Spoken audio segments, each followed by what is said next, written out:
So this is Lake Kuyucuk, and this was what I thought would be our great victory.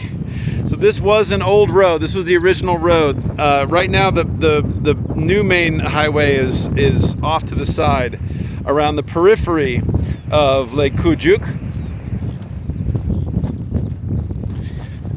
We got an excavator about 15 years ago and dug a hole in and severed this roadway, creating what at the time was an island. So where I'm walking right now was standing water.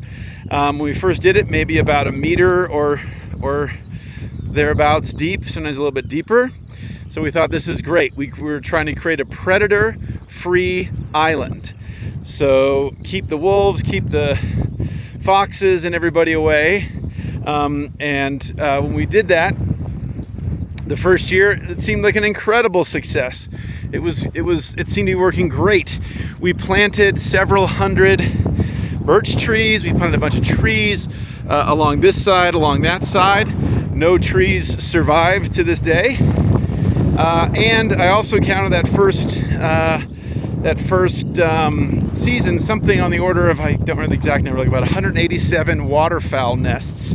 So when we had huge vegetation all along this area, it seemed to be doing exactly what we wanted. A lot of birds, a lot of waterfowl taking refuge. We were planting trees. We thought we might even have something of a gallery here of woody plants. And then it became clear that the area wasn't quite deep enough, and we had fox predators. We found fox scat, and then pretty quickly, as the lake began to dry, our severed nature of this wasn't really that severed, right? So now it's essentially just an elevated promontory on the edge of the drying lake.